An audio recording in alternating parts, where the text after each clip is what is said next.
Welcome to Star Wars The Old Republic, or SWTOR, over at the Edge of Casual. I'm your host, Verso, and we're taking a look at my in-game avatar here over on Starforge. Today I wanted to talk a little bit about the Star Fortress quest, which is a repeatable quest that becomes available upon completing Chapter 9 of the Knights of the Fallen Empire expansion.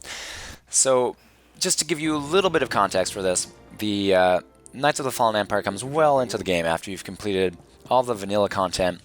Everything that was available at launch, all of the Rishi content that was available in the first expansion, Shadow of Revan. So at this point in the game, the narrative has moved away from the Republic versus Sith Empire war or conflict, and has introduced a third element called the Eternal Empire.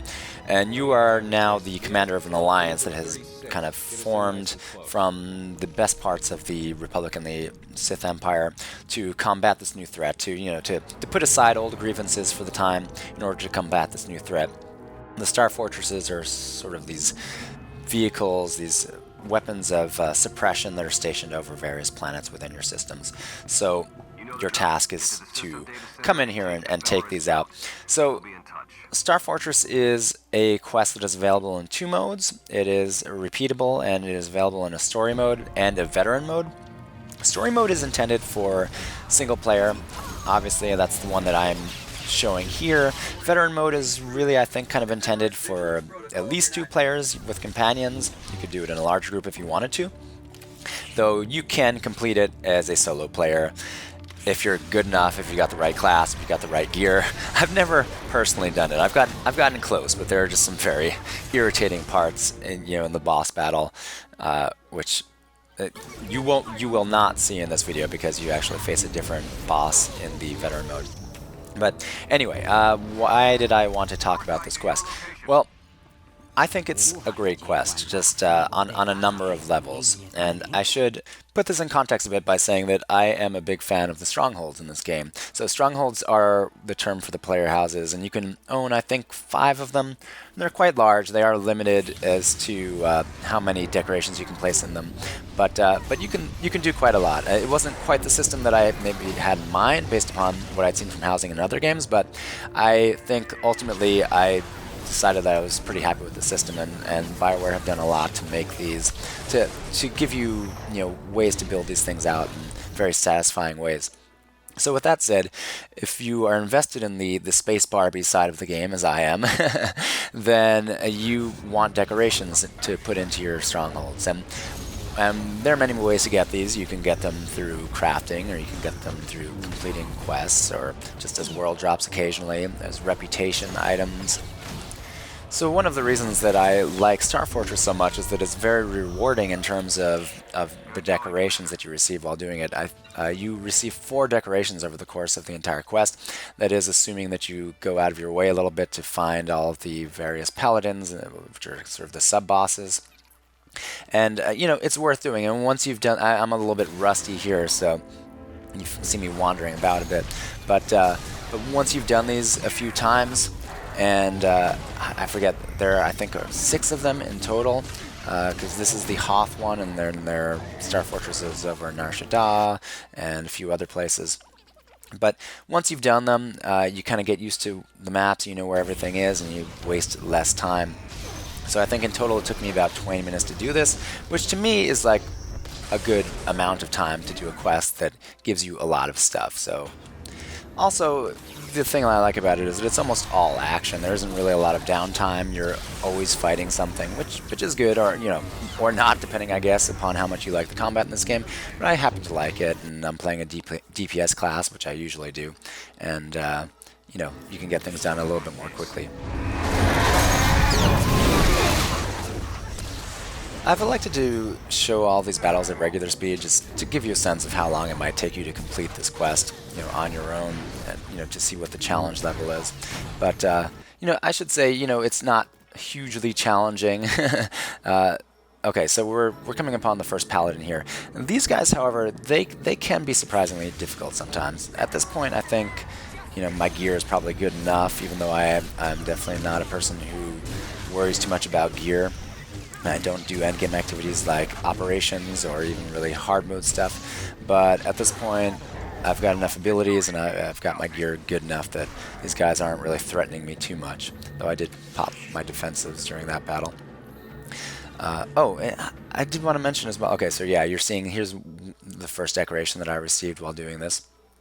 So you notice these little doors throughout the Star Fortress that need to be unlocked from the other side. So you'll see these locked doors throughout the Star Fortress, and then eventually you'll come to the point where you can unlock them from the other side. And you might be wondering why that is. So this quest actually has one of my favorite little details in the game. So if you actually were to die, and maybe I should have demonstrated this in this video, but I didn't.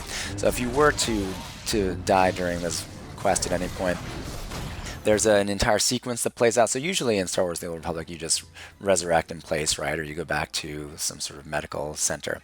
But in this game, you actually resurrect like in prison. You've been arrested and placed in prison, and you're shackled and everything like that, and you don't have your weapon, and it's really fun actually. You have to basically pull like one of those maneuvers that they would always pull in like the old episodes of Star Trek to try to trick the jailers into coming close to the bars so you can knock them out.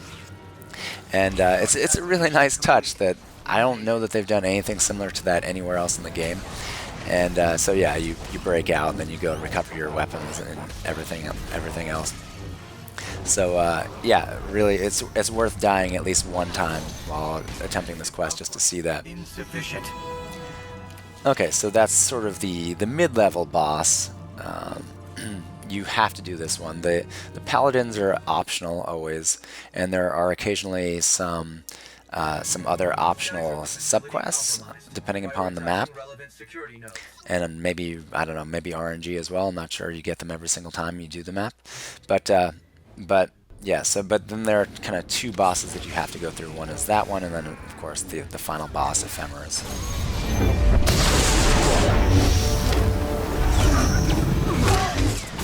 So it's difficult to explain a bit why I like this quest in particular. If you know anything about massively multiplayer online role-playing games, you know that the developers of these games basically want you to treat them like your second job, or maybe your first job if you're unemployed. And they do not want you to ever turn your attention to any other game, because if they make their money off of your subscription or your continued interest in the game. So it's not like a single player game where once you've purchased it, they've captured your money and they no longer care how long you've played it. Massively multiplayer games, they want you to play for the rest of your life and just suck all the life out of you, and it can easily do that if you allow it to. But so one of the ways that they do that is by giving you these daily quests to do, which sort of trigger the addiction centers of your brain and get you to come back day after day to complete these things and earn whatever carrots they've provided to make them seem worthwhile to you. They're usually small things, but just enough to get you to come back and and feel like you can't miss a day or else you lose your progress. It's really I'm not crazy about the business model, but I understand it, and I played a lot of these.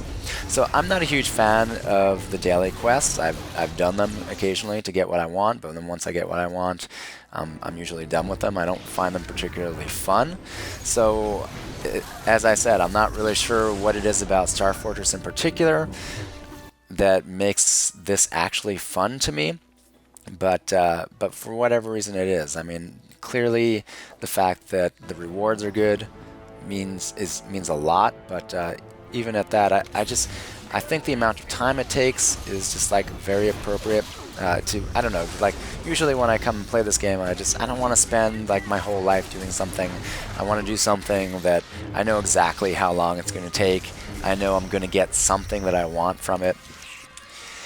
And I think there should just be a lesson in this for developers of these sorts of games, that if you provide an experience to players that allows them to sort of know in advance exactly what they're going to get out of it, or at least give them some sense of what they can expect to achieve and how long it will take, that there's a lot of value in that for players like me who are casual. And we can't spend our entire lives playing games like this just, on the slim hope of getting something that we want. Like, if I'm doing something in this game, I don't have, I've got, as I've mentioned many times, I've got other obligations in this world, and I need to know that it serves a purpose, and I need to know exactly how much purpose, and I want to dilly-dally. So yeah, I feel like I didn't really finish the stop before, so you notice me going out of my way a little bit to unlock these doors. You can pretty much not do this if you want to, but the reason to unlock these doors from the back like this is that if you do get captured, upon dying, then upon escaping, it kind of sends you back to the beginning of the Star Fortress, and these doors that you unlock just provide you little shortcuts that allow you to get back to wherever you were a little bit faster.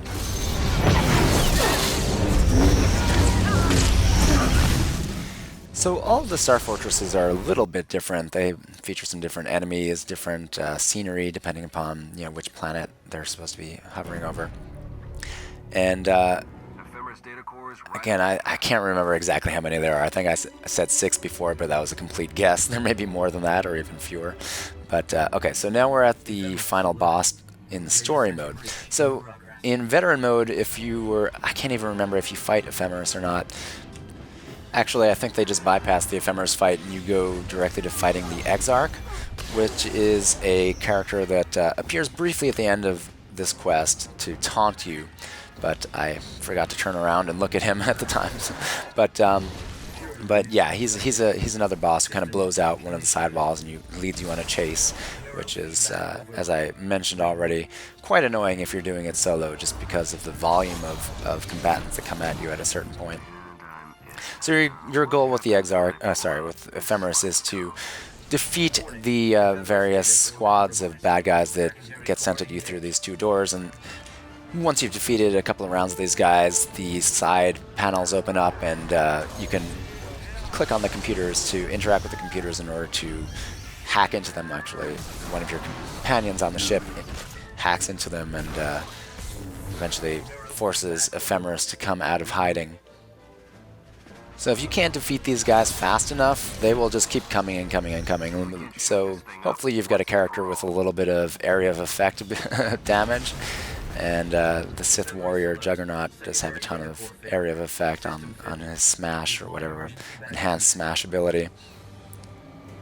So that's not really a problem for this class.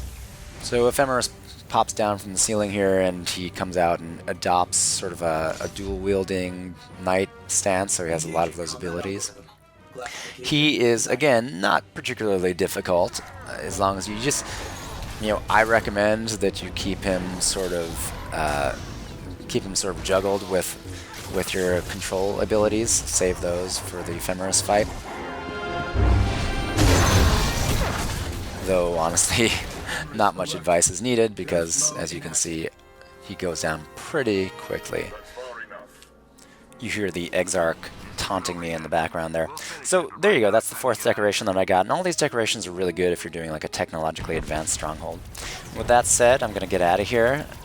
Thanks for watching this video, which I assure you is definitely not a Let's Play, and until next time, keep it casual.